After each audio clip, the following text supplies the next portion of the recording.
Synopsis: Dion was a prodigy mage with talent, success, and a high-ranking position among his peers. However, after completing a dangerous dungeon, he wakes up in a strange new world, trapped in the body of a helpless infant. His magical powers are gone, and he must start from scratch in this new world, where he is known as Yuan. Dion embarks on an epic adventure of self-discovery, learning all over again. Together with his new friends, they explore this new world, encountering dark forces and hidden secrets along the way. As Dion struggles to reclaim his identity as a powerful mage and find his way back to his own world, he begins to realize that his journey is not just about regaining his magical prowess. It is also about rediscovering who he truly is and what he truly values in life. With danger lurking around every corner and time running out, Dion must race against the clock to uncover the secrets of this mysterious realm and find a way back to their own world.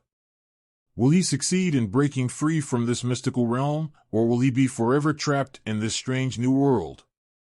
Only time will tell. Chapter 1: Mysterious New World. Dion, a young powerful magician who holds a high ranking among his peers and plays a significant part in the advancement in his world. After the completing an S-rank dungeon, he took a short rest at home before rejoining his team. However, while lying on his bed, and think about his current state, that his life had become dull now because he had been achieved all his desired accomplishments. Subsequently, Dion went to sleep. As Dion slowly opened his eyes upon waking up, he anticipated the familiar view of his bedroom, and in his surprise, he found himself in a dimly lit room with a stone wall, and in that moment he felt nervous, and while looked around, feeling confused and afraid at the same time. His last recollection was his going to bed on his own room, leaving him to wonder how he ended up in this unfamiliar place. Dion's confusion turned into shock when he looked down at his hands and realized that they were much smaller than before. In fact, his entire body felt different, and it's lighter, less developed, and weaker. It was only when he realized he was no longer in his own body, but rather in the body of a baby. Panic sets in as he struggled to remember what had happened and saying himself that it must be a dream. Looking around the room, Dion could see that there are other babies in the room, each in their own stone crib. Some were sleeping soundly, while others were crying. It was clear for him that he was not alone in this strange new place. While he was laying down in the crib, Dion realized that he would have to start from scratch in this new world.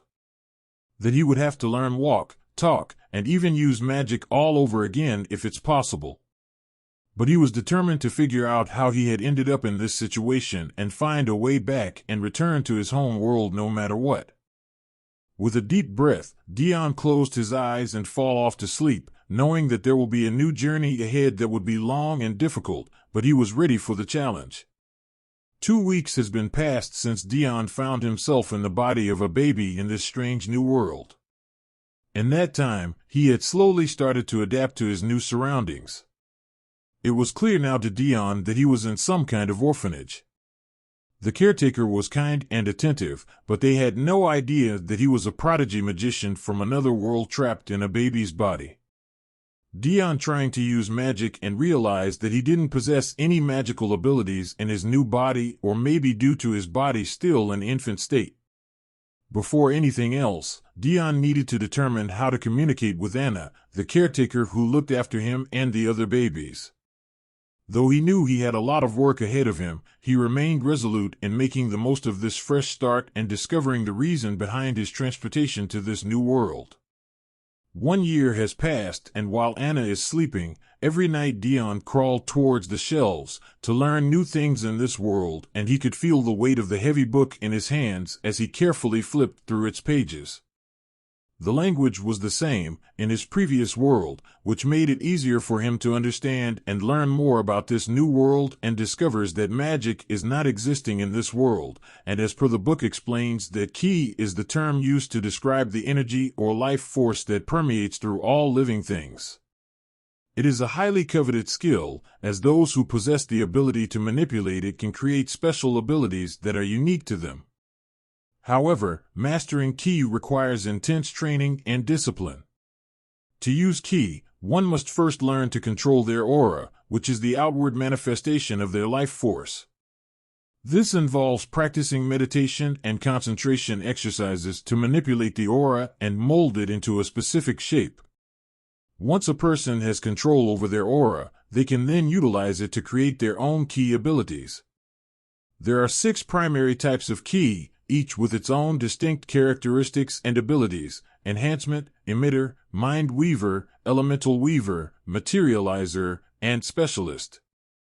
For instance, enhancement enables a user to enhance their physical abilities, while mind weaver allows one to exert control over other people or objects.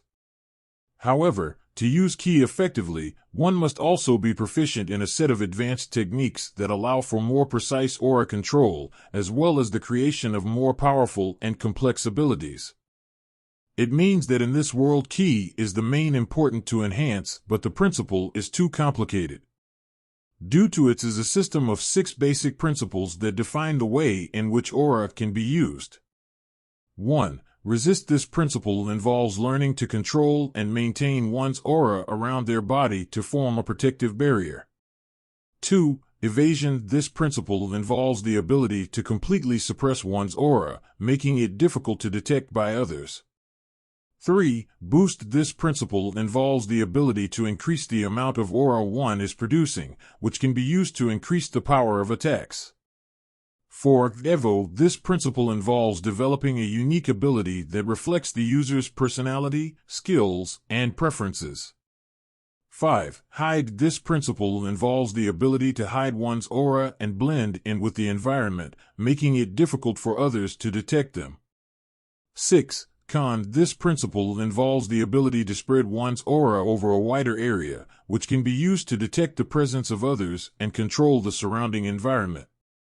By mastering these principles, characters can use their auras to perform a wide range of abilities, such as enhancing their physical strength and senses, creating powerful energy attacks, manipulating objects, and even reading minds. Overall, ki is a complex and versatile system that allows characters to tap into their full potential and achieve incredible feats. The current challenge I'm facing is how to quickly learn about ki, despite having no prior knowledge of it. It seems that this world is more complex than I initially anticipated, but I find it even more fascinating than my previous one. Anna, hello there, little Yuan. You're playing with the books again, but it's time for you to sleep now. In this world, my new name is Yuan.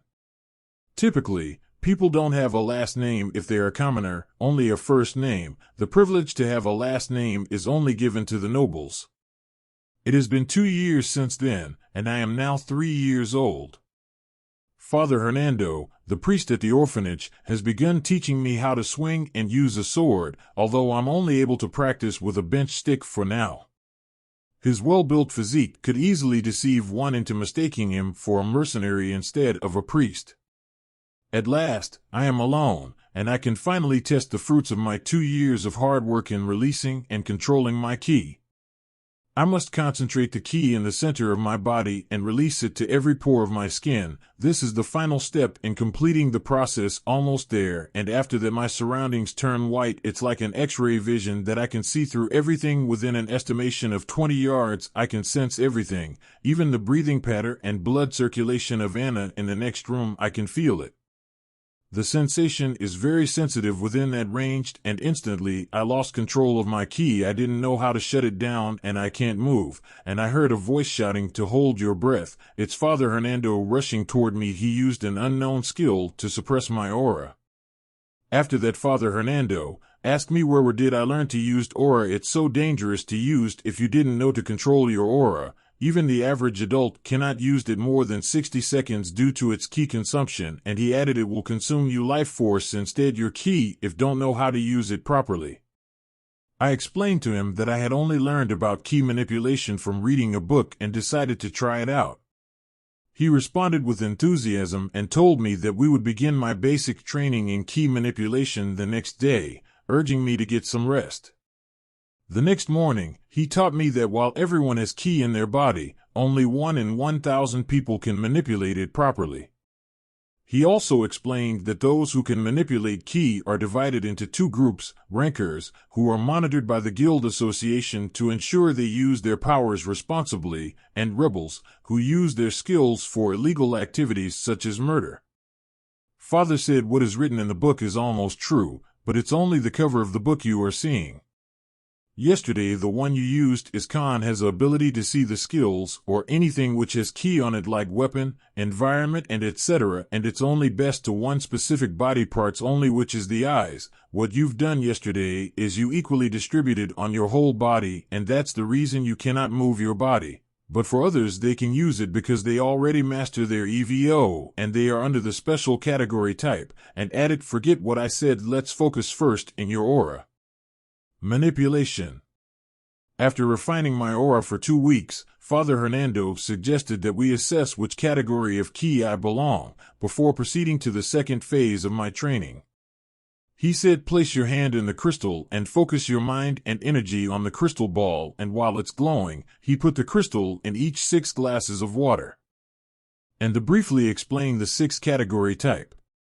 1. Enhancement. This type of ki allows users to enhance their physical or mental abilities, such as strength, speed, or intelligence.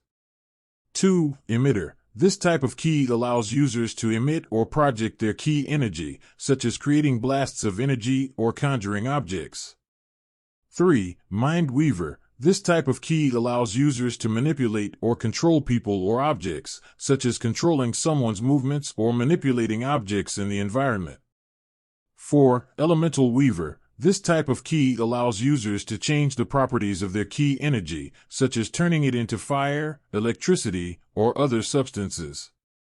5. Materializer. This type of ki allows users to create physical objects or creatures from their ki energy, such as conjuring weapons or summoning animals. 6. Specialization. This type of ki is unique and can vary greatly between users. It allows users to develop abilities that do not fit into the other 5 categories, such as predicting the future or stealing other people's abilities. And he added, all categories are equally strong, and it will depend on the user's capability to use it. And the reaction only happens in one of the glasses, which means I'm an enhancement type ki user, which almost same of my previous life that I only use magic to enhance my body because previously I'm not a typical magician who cast elements. I'm a support type which enhance everything that even sometimes I can solo the boss dungeon with ease, although even it's an S category. Father Hernando's POV. During the assessment, it was observed that only one sample reacted by turning yellow, indicating that it was an enhancement type, while the other samples remained plain water. However, upon further inspection, the other samples exhibited unusual reactions such as turning into jelly, becoming salty, and turning sweet, which is not a normal reaction. This discovery made him smile. Suddenly, he received a telepathic call from the vice chairman of the guild association, who sounded apologetic and requested him to report immediately.